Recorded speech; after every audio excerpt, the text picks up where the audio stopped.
अस्सलाम वालेकुम dear students. Last class में हम लोगों ने कोरिलेशन के बारे में डिटेल से पढ़ लिया था और उसके हम लोगों ने टाइप्स भी पढ़ ली थी और उस पर हम लोगों ने एक न्यूमेरिकल क्वेश्चन भी कर लिया था। तो जिस तरह रिग्रेशन की प्रॉपर्टीज़ हैं, इसी तरीके से कोरिलेशन कोफिशिएंट जो कि आर है उसकी भी कुछ प्रॉपर्टीज़ हैं। कौन कौन सी प्रॉपर्टीज़ हैं देखें। Number one, the correlation coefficient always lies between -1 to +1। Correlation coefficient का आंसर जो होता है वो -1 से लेकर +1 की रेंज में होगा। उसका आंसर -1 से कम नहीं होगा और +1 से ज़्यादा नहीं होगा। अगर आपका आंसर इस रेंज में लाई कर रहा है फिर तो आपका आंसर ठीक है।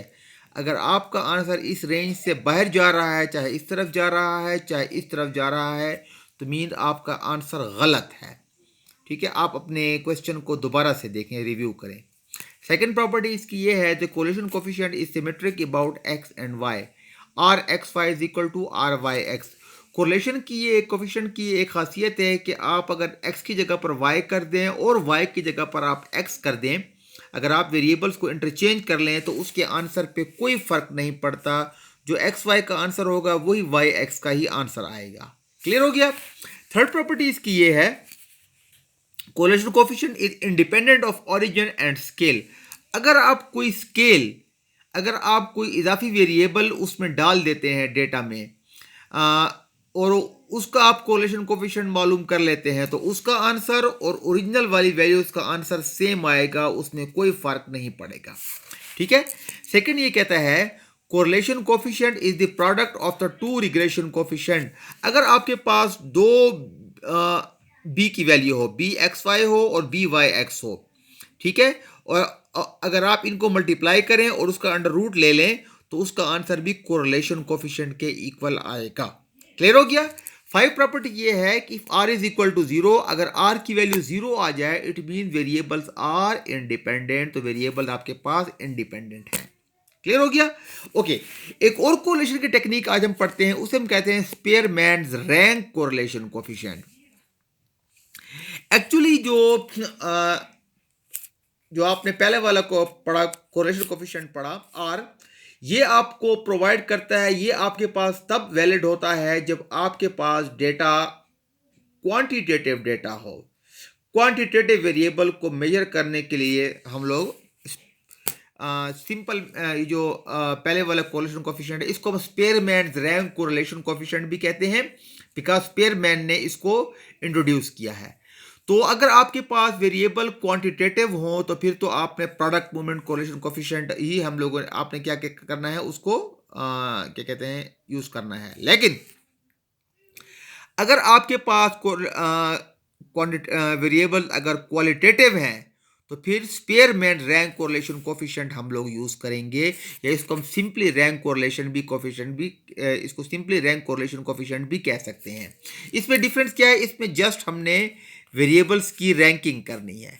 स्पेयरमैन, जिससे मैंने आपको पहले बताया, स्पेयरमैन क्यों कहते हैं इसको, क्योंकि स्पेयरमैन ने ही इसको इंट्रोड्यूस किया था। क्लियर हो गया। इसको थोड़ा सा देख लें। Spearman rank correlation coefficient is also a technique to find the correlation coefficient between the two variables. This method can be used in the following condition. ये आपके पास कौन सी कंडीशन में यूज हो गया है, होगा when the variables are in qualitative nature, जब आपके पास दोनों वेरिएबल्स क्वालिटेटिव नेचर के होंगे। Number two, when the data is non-linear form, या आपके पास जो वेरिएबल डेटा होगा वो non-linear फॉर्म में होगा। Third, when the observation are either too much small,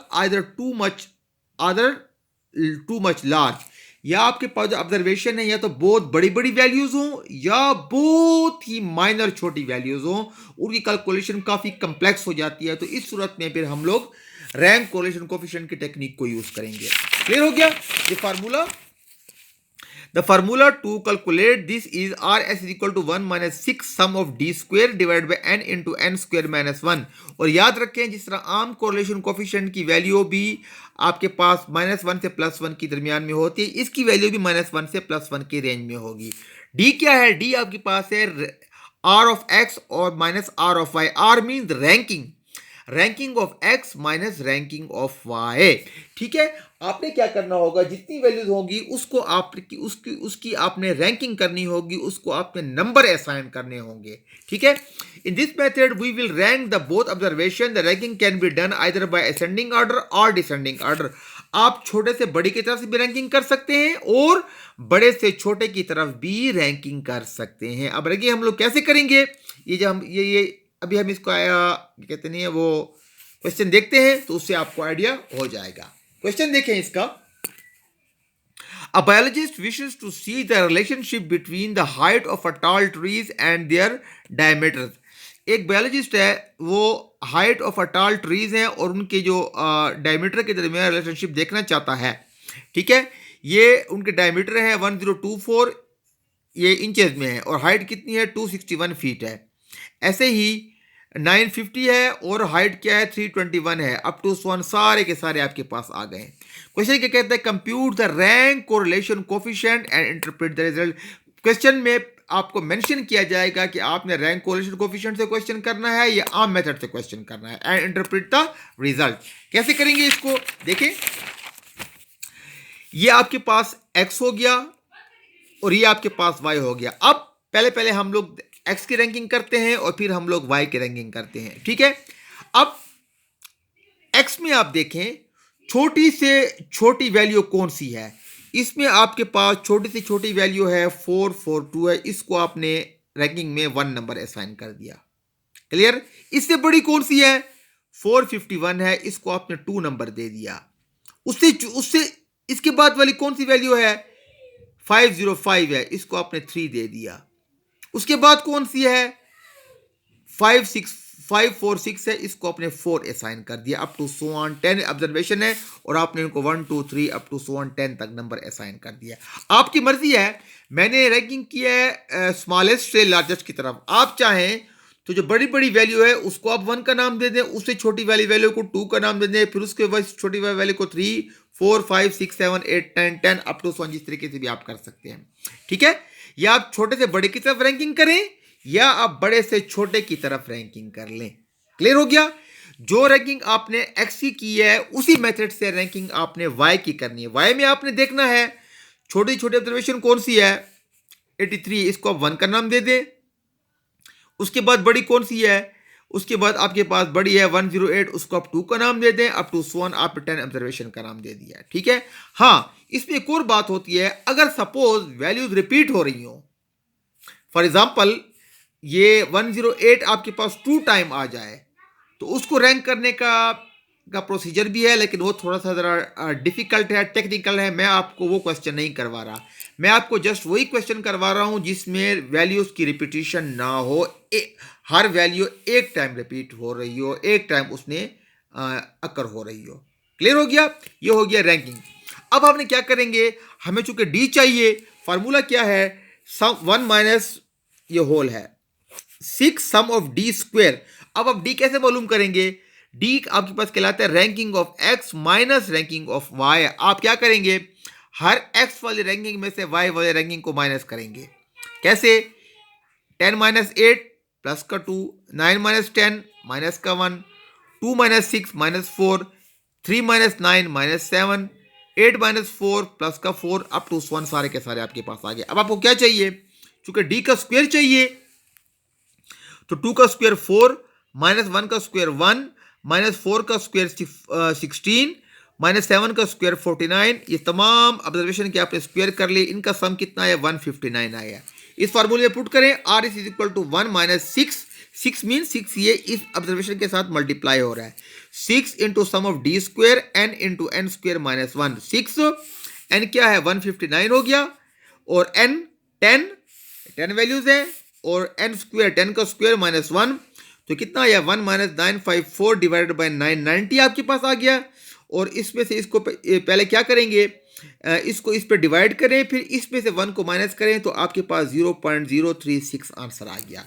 तो इसका मतलब क्या है, there is low relationship between the diameter and height of the tree. ये इंटरप्रिटेशन है कि आपकी जो डायमीटर है और हाइट ऑफ द ट्री के दरमियान इंतहाई लो रिलेशनशिप है, लो कोरिलेशन है। क्लियर हो गया? This is all about a rank correlation coefficient. बस इसमें सिर्फ जो काम की चीज़ है कि आपने रैंकिंग करते वक्त ऑब्जर्वेशन का ख्याल रखना है कि कोई वैल्यू रैंकिंग में आपसे मिस्टेक ना हो जाए। 1 को आप 2 पुट ना कर दें, 2 को आप 3 पुट ना कर दें। इसमें सिर्फ आपने रैंकिंग का ख्याल रखना है, बाकी इसका तमाम प्रोसीजर सिंपल है एज कंपेयर टू दूसरे के। क्लियर हो गया? ओके स्टूडेंट्स, नेक्स्ट देखिए। अभी हम देखते हैं कि difference between the regression and correlation. तो रिग्रेशन और कोरिलेशन में फर्क क्या है, क्या इसका दोनों को क्या चीज डिफरेंशिएट करती है? Regression is the dependent of one variable upon the other, while correlation is the interdependency of both the variable. Regression में हम क्या करते हैं, डिपेंडेंट वेरिएबल का इफेक्ट देखते हैं इंडिपेंडेंट वेरिएबल के ऊपर, जबकि कोरिलेशन में हम इंटरडिपेंडेंसी देखते हैं कि x का इफेक्ट y पे और y का इफेक्ट x पे क्या पड़ता है। ये इंटरडिपेंडेंस है।